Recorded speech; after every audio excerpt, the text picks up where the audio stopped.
so you obviously I won't say obviously because everybody else who doesn't know you doesn't know, but have a extreme devout background in physical fitness. You own a gym in DC. Physicality, Is that how you pronounce it? Yeah, physicality. Yep. GST, gymnastic strength training. Yeah. But you taught spirit and were obviously into the physical side of things. Were there things you did with them to like curve the running? Like, hey, we should probably do less cardio. We should probably do more of this. What's your opinion on the physical side of DCI and things people should be doing versus what they are doing? Yeah, this is an important question for sure. One of my students at Spirit in 2011 in the snare line is Dr. Elliot Cleveland, who is the founder of Marching Health. And it's been amazing to see the stuff that he's been able to do, because I think he's really taking a smarter approach to it. When you look at conditioning for drum corps, and honestly, you can apply this to like teaching as well. But a lot of people just think that if they do what they were taught, that's correct. And that's prevalent in so many things. I think gymnastics culture, which is something that I'm privy to in my job, they had a whole slew of issues around, sexual abuse. And at drum corps, I think a lot of people just think running is the answer because when they were a member, they ran. And they think push-ups are the answer because when they were a member, they did push-ups. And obviously, we need to think more critically about that. So one thing that I did when I taught at Spirit, so I taught there 2011, 12, 13, 14. And for at least one or two of those summers, I did full core strength and conditioning every morning. And then for most of those summers, I at least did like percussion or like battery S&C in the mornings. But at move-ins, I mean, we were also lucky. In some of those years, we were at a campus at Riverside College that was incredible. And we literally got access to the weight room. So we would run every other day, and that was almost all interval based. So we'd go out to the track and I would time, 135, teenagers. And we would do, for example, like a 5-minute run, walk for 2 minutes, another 5-minute run, walk for 2 minutes. And maybe we did 3 of those. And then some days it would be like run all out for 1 minute and then walk for 2 minutes and then run all out for, we did interval training because that probably more closely mimics the demand of a show anyway. 100%. You're not just running at a low level of intensity for 12 minutes. You are, sprinting, stopping. You're doing, a fast section of the show followed by smaller step size. So I think interval training from like a cardiovascular demand is so much more clearly the answer. I mean, it's also probably harder and it probably has more health benefits and, burns more fat, builds more muscle and so on.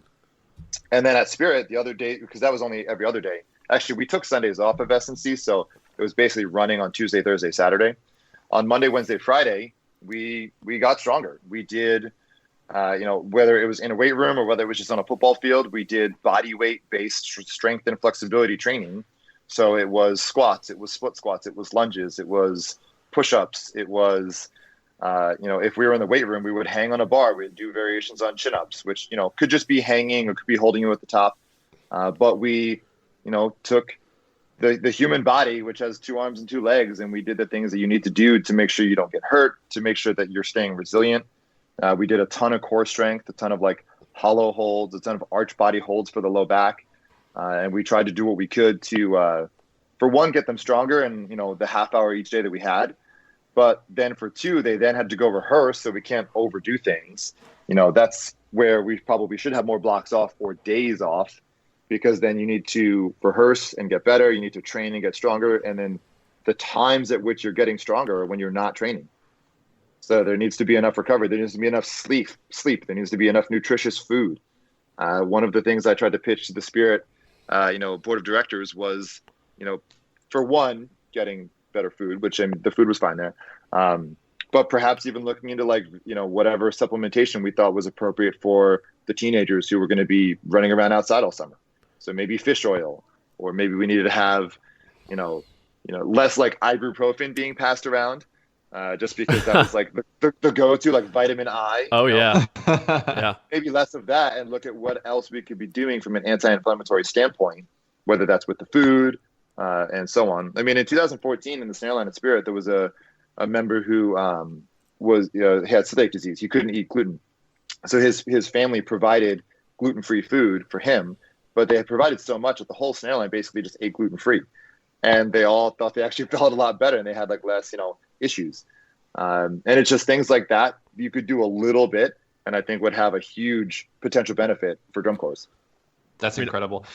I noticed that just in the 2 summers that I marched, that the diet they feed you, like obviously you need carbohydrates to operate at that level, but I always felt the amount of protein you were given was always lacking. And I didn't have the nutrition knowledge or the fitness knowledge that I do now as I've gotten into weightlifting and like staying in shape and stuff since I've aged out. And I wished 100% that I had done personally just more weight training going into my summers, because in the slew of teaching that I've done since I've aged out, I've physically gotten stronger. There's more muscle on my body, and I might not have like maybe the lung capacity to run as far anymore, but I've put drums on a few times since then, and I'm like, I can't even tell I'm wearing a drum right now. I wish I had done this strength stuff. I would have been able to rehearse more efficiently, just been stronger throughout the entire day. You wouldn't be getting to the end of the day and just feel completely beat down. I've always thought like protein intake needs to be higher and just more focused, exactly like what you just said, in strength training and not just, can I run 6 miles? Yeah. I think that what you're talking about, obviously, Elliot, and the marching health stuff is hopefully trying to enlighten and bring more information to people on better ways to stretch.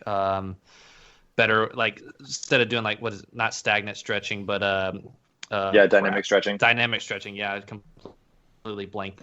Like jumping jacks and lunges and things like that, instead of just like, pull your quad back and do this whole thing. And then also just, I know I read an interview you did where you did like a PCC program, which I think stood for Progressive Calisthenics Certification or something like that. Yeah. Just figuring out how to use your body weight, like what you were talking about, if you don't have access to a gym, to build up the muscles required to perform in this activity at a high level. I mean, there were guys that I marched with that smoked packs of cigarettes and stuff. It's like, clearly they don't need the cardiovascular part of it. They do to some extent, but not probably to the extent that what they're trying to get. Like, they don't need to be able to run a 5K. But then just doing the body squats, the lunges, training those muscles, the core, being able to plank. I mean, you're going to wear a drum for 10 hours in a day.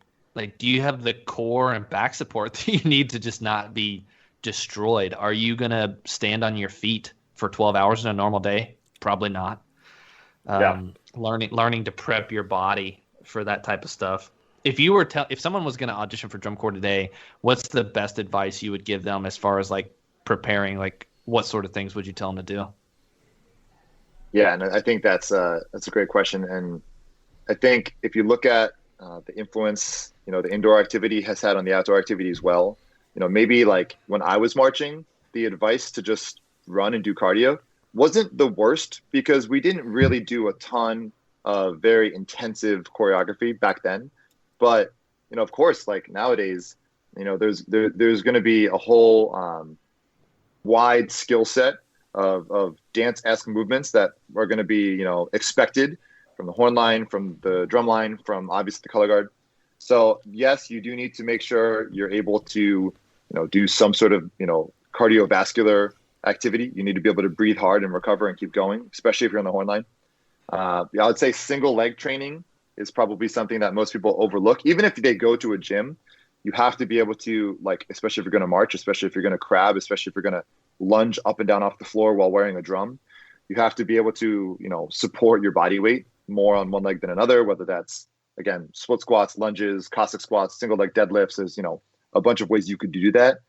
And when you look at core training in terms of how it would apply to a drum corps, I mean, a plank kind of closely mimics the position of holding a horn in many ways.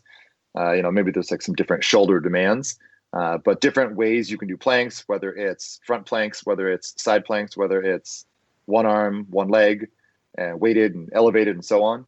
I think that's very important. And then something we just haven't mentioned yet is mobility. I mean, hopefully when you're 16, 17, 19, you're not crazy tight yet. That said, I mean, it happens. I mean, I taught kids that couldn't touch their toes, and we're looking at hip mobility to prevent low back pain right? So if your hips are so tight that they're not moving when they should be, the next joint above your hip is your low back, and it's going to move more than it should. And that's why it's eventually going to hurt. If you're getting knee issues from, marching all day, it could be because your ankles are so stiff that instead of your ankles moving like they should, your knee is trying to move. And that's why your knee hurts. And of course, you could talk about that with the upper body as well. Just maybe that's not going to be as specific to drum corps, but hip and shoulder mobility has got to be part of the equation. That's pretty key, because we would stretch like to warm up, but we wouldn't really work on mobility, flexibility. I don't recall that at all during spring training, like doing stuff to improve my hip flexor rotations. Maybe they did, and I just don't remember, but I don't feel like we did. Those sort of things that can be integrated into programs to be more preventative care and preventative strength building. I think that that's a conversation that this activity has to continue to just develop and be better at in general. I think too many people are afraid to take time off because like we're gonna lose the time. We're gonna lose the time to rehearse and get better when they're just thinking about quantity over quality. Again, that you could push that back to my previous statement about experience and this and that obviously some groups are probably going to require a little bit more rehearsal time than others, just depending on their experience and how easy they're able to pick stuff up. But I don't think that it matters at all what the experience level is to say that a little bit more rest is going to benefit your ensemble in the whole. So yeah, absolutely. Again, early days of when I marched, I remember instructors saying, put your drums down. Do you see that building over there? And we'd be like, no, there's no building. They said, well, there is a building over there. Run to the building and come back. And it was like probably a mile run in the middle of rehearsal. That wasn't doing anyone any good, obviously from like a musicianship standpoint, but also from a physical training standpoint. It's just random. And, to this day, I'm sure there's also some people who still say, okay, everyone stop, do 20 push-ups. Granted, those are probably 20 of the worst looking push-ups you've ever seen. And they mean it as almost more of a disciplinary tool than they do of a physical conditioning. It's like, no, we have to separate. You can't be interfering with the training effect that we're going for by using these shitty disciplinary tactics. And also, you should be a better educator and you shouldn't have to use push-ups to get your students to do what you think is right. Also, just think about that from completely wrong direction of what you would want to do to make something better. Like, I'm going to make you run a mile and then hope you get back and play this better than what you just did. Or I'm going to make you do 20 push-ups and get your muscles extremely tense and tight by doing these push-ups, and then ask you to play this better than you just did, even though the whole premise of like what we teach is to like warm up and loosen up before you play. Yeah. It's so counterintuitive.